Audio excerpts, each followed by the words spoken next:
This is Dark Tea Talks. We tell the stories that stay with you, the ones that never got answers. So press play, pour your tea, let the darkness begin. Okay, let's unpack this one. Imagine checking into a hotel. You notice something seriously wrong with the water. Yeah. And then finding out why in just the most unbelievable way possible. Mm-hmm. We're diving into the incredibly perplexing case of Elisa Lam. And the Cecil Hotel, that infamous place in downtown LA. Right. It's a case that, well, it grabbed headlines globally back in 2013. It really did. And largely because the details felt, I don't know, straight out of a mystery novel or something. Totally. So Elisa was, what, 21? A student from Canada. Yeah, 21, traveling solo, which is pretty brave. And she vanished from the Cecil. And her discovery, weeks later, in a place nobody thought possible, it just sparked this huge firestorm online, didn't it? Oh, absolutely. Amateur detectives everywhere, endless speculation. So for this deep dive, we've pulled together quite a stack of sources, news reports, more detailed articles, even some court document excerpts. Gives us different angles, different perspectives on what might have happened. Our goal here is really to navigate you through all this material. We'll lay out the key facts the sources seem to agree on. Examine the official findings. Look at the theories people came up with. And try to understand what makes this case just so baffling. Help you quickly grasp the core insights from these different accounts. Sounds good. Where do we start? The arrival. Yeah, let's start there. Elisa checks into the Cecil Hotel, January 26, 2013. And the plan, initially, according to the reports, was pretty standard for a young traveler. A shared hostel-style room. Right. Keep costs down, maybe meet people. But interestingly, just a couple days later, the sources note she was moved. Moved to her own room. Yeah, a private room, but on the same floor. And the reason given? Complaints from her roommates. Complaints about her behavior. Apparently, yeah. They described it as odd. Bit unusual. Okay. And then fast forward just a few days to February 1st. She disappears. Vanishes. And her family back in Canada, they report her missing pretty quickly when they don't hear from her, which was unlike her. And this is where the case just takes that really unsettling turn. The video. The elevator surveillance footage. Released by the LAPD. It's the last time anyone saw her alive. And it's bizarre. If you've seen it, or even just read descriptions from the sources, it paints a really strange picture. She gets in the elevator, seems to hit a whole load of buttons straight away. Yeah, like multiple floors. But the weird thing is, the doors don't close. They just stay open. And then she starts, peeking out? Repeatedly, looking up and down the hallway, almost like she's hiding. Or checking if the coast is clear. Some sources describe it that way, yeah, like she's expecting someone or hiding from someone. And then she actually steps out of the elevator for a moment. And makes those hand gestures. Really strange hand gestures, Yeah. kind of disjointed, hard to interpret. Some found them incredibly unusual. And all this time, the elevator doors are just open. Still, despite all the buttons she pushed. It's one of the biggest puzzles. And what really fueled the online firestorm, like you said, is how it looks. It looks like she's talking to someone, Yeah. right? Or reacting to someone just off camera. Exactly. But you see no one else. No shadow, no footsteps, nothing. Just her in the elevator. So the police released this, hoping for leads, obviously. And boom, it just explodes online. Goes totally viral. Everyone becomes an armchair detective. Because it's undeniably disturbing footage. Captures this really inexplicable behavior right before she vanished. Raises so many questions. Who was she reacting to? What was going on in her mind? And she was missing for quite a while after that video. Yeah, about 18 or 19 days, according to the reports. A long time. And the way she was eventually found, it just adds this whole other layer of sheer strangeness. It really does. Because it wasn't like a planned search found her body directly. No, it was the hotel guests, wasn't it? Exactly. They started complaining about the water pressure being low. And worse. Yeah, much worse. About the water coming out of the taps looking dark, or black even, and having a foul taste. There was that one account, remember? The couple saying they just thought it was, normal for LA water. Ugh. Which just shows how bad it must have been getting before anyone figured it out. So, finally, after these complaints pile up, maintenance goes up to the roof. To check the big water tanks, the cisterns up there. And that's where they found her. Inside one of the tanks. Floating, unclothed, in one of these large 4x8 foot water tanks. And the sources say her clothes were in the tank with her. Yes, clothes found inside the tank. But her phone was missing. Never recovered, as far as the reports indicate. Okay, so Horrific discovery. Let's pivot then to the official investigation. What did they conclude? Well, the LA County Coroner's Office eventually ruled her death as an accidental drowning. Accidental drowning. That was the official cause of death. And the autopsy report, as detailed in the sources we looked at, seemed to back that up in some key ways. Like what? Well, crucially, no signs of physical trauma. No injuries on her body that would suggest a struggle, an assault, anything like that. Okay, so no obvious foul play marks. Right. And the toxicology report was also really significant. What did that show? No illegal drugs, no alcohol that could have, contributed to her death or incapacitated her. So nothing that would explain disorientation that way. Exactly. Only her prescribed medications were found in her system, the ones she was supposed to be taking. Okay. So on paper, accidental drowning, no trauma, no illicit substances. It sounds somewhat straightforward. It does, but, and this is the huge but that all the sources grapple with. How? Precisely.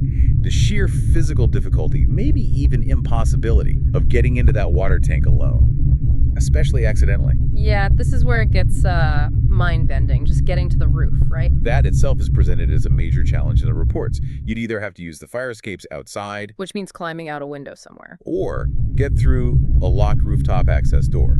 And that door was supposed to be alarmed. And no alarm went off. No alarm was reported sounding that day. Big question mark there. Okay, so let's say, hypothetically, she somehow gets to the roof undetected. Right. Then you have the tanks themselves. They're not just sitting on the roof deck. No, they're up on concrete blocks, right?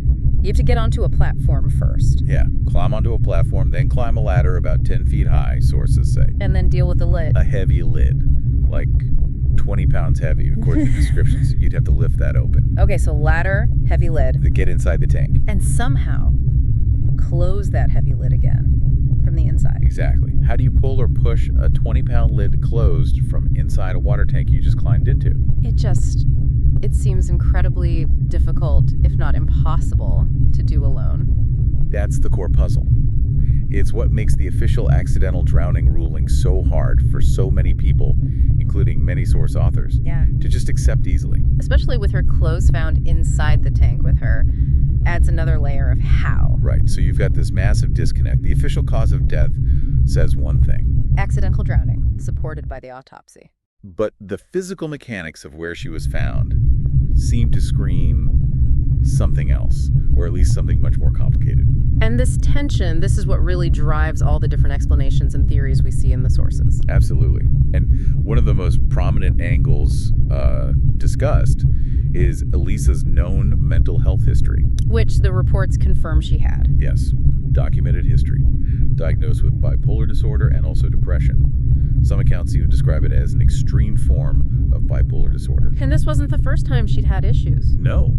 Sources mention past incidents, serious mental breakdowns, times when she'd become delusional, paranoid, thinking people were chasing her. To the point of needing hospitalization. Yes. Yeah. And apparently, her family had, understandably, kept her illness quite private. But the sources connect these past episodes to something specific. Yes, several accounts note that previous breakdowns seemed to happen when she wasn't taking her prescribed medication consistently. Ah, okay. So that history provides a potential context for the elevator video. Exactly. It's a leading theory explored in the sources. Could she have been having a manic episode? Or a psychotic break? Possibly triggered by not taking her medication while traveling. It's definitely proposed. Yeah. That could potentially explain the really strange behavior, the apparent fear, the disorientation we see in that footage. So under this theory, the death itself is seen as a tragic accident. Yeah, rooted in her mental illness. Some sources even frame it as potentially preventable, if her condition had been better managed or monitored at the time. That certainly offers a possible explanation for the behavior, the why she might have been acting so strangely. It does. But, like you said, it doesn't automatically solve the logistics, does it? How she physically got into that sealed tank alone. No, it doesn't fully bridge that gap. And the autopsy finding, the lack of trauma, that's another key piece the sources weigh. Because no injuries means, what, less likely foul play? For some commentators, yes. They argue that while the whole situation is deeply weird, the absence of injury makes a typical murder scenario like a physical assault seem less probable. But the sheer strangeness, the video, the tank, it just begged for other explanations, especially online. Oh, absolutely. The bizarre nature of it all just fueled this intense speculation and, frankly, a lot of conspiracy theories. We saw all sorts, didn't we? Ideas that the video was tampered with, edited somehow. Suggestions of a hotel staff cover-up? Theories that someone was stalking or following her, just perfectly out of frame. Yeah, all sorts of things. But what many sources try to emphasize is that, okay, yes, the case has these undeniable, brain-scratching elements that just invite conspiracy thinking. But the available facts, especially the coroner's findings and that confirmed mental health background, seem to point most strongly away from complex plots. Towards a tragic, though very, very unusual, accident linked to her illness. That's the argument many sources lean towards, while acknowledging the lingering questions. And you really can't talk about Elisa Lam without talking about the Cecil Hotel itself, can you? No way. Its history is almost like another character in this story. That dark background is woven through so many accounts. It's got quite a reputation. Oh yeah. Sources detail its past, linked to numerous suicides over the years. Apparently, longtime residents even nicknamed it the Suicide. Grim. Site of an unsolved murder back in the 60s. Infamous serial killers stayed there. Richard Ramirez, Jack Unterweger. Really? They stayed at the Cecil? At different times, yes. Some sources even claim, though it's often debated, that it was one of the last places the Black Dahlia was seen alive. Wow. It's like a magnet for dark events. It seems that way. And then there's that detail, adding another layer of just unnerving coincidence. What's that? One source claimed Elisa was actually staying in a room that had previously been occupied by a victim of a different serial killer back in the 1960s. You're kidding. Nope. And Elisa herself had apparently posted online somewhere about feeling off or uncomfortable in the hotel, like a bad vibe. Okay, so this dark history, it obviously feeds into the speculation, right? Massively. Was the place cursed? Haunted? Does it somehow drive people to strange acts? The ghost theories linked to the elevator video. Exactly. Yeah. But there's an interesting counterpoint raised in some sources, too. Which is? That maybe the history of suicides, while grim, actually suggests something else. That despite locked doors and alarms, getting onto the roof wasn't totally impossible for someone determined. So maybe it lends a tiny bit of plausibility to the idea that Elisa could have found a way up there herself, even if unintentionally during a state of confusion. It's a perspective some sources offer, yeah. Not that it explains everything, but it slightly counters the impossible access argument. Okay, so let's try and pull this together. Synthesize what the sources are collectively showing us. You've got this fundamental tension, right? Yeah.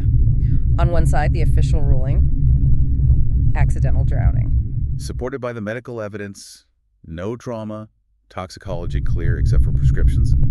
Plus, the significant context of Elisa's known severe mental health condition. Makes a tragic accident seem plausible, at least from a medical and psychological perspective. But then you have the huge counterweight, the sheer logistical nightmare of the discovery. How could she possibly get onto that roof, climb that ladder, open that heavy lid, get in, and have the lid close behind her?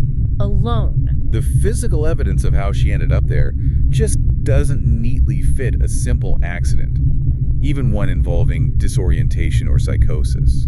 It feels like the mental health angle might explain the behavior, the bizarre actions in the video. Makes a state of delusion or confusion seem tragically possible. But it doesn't give you a clear roadmap for overcoming all those physical obstacles to get into the water tank. Exactly, that's the gap. That's the persistent puzzle. And amidst all the mystery, all the online sleuthing, it's important not to forget the human element. Absolutely. The sources remind us this was a young woman, a daughter, whose life ended in this deeply confusing and tragic way. They mentioned the family filed a wrongful death lawsuit against the hotel, right? Arguing negligence, lack of security. Yeah, they did. Yeah. But that suit was ultimately dismissed by the court. So the Elisa Lam case, it really remains one of those mysteries where the official conclusion is there based on the facts presented in the sources. Accidental drowning. Yet the circumstances surrounding it, how she got to where she was found, still feel profoundly, unsettlingly unresolved. It really forces you, the listener, to weigh the evidence, weigh the explanation that fits the medical side against the physical reality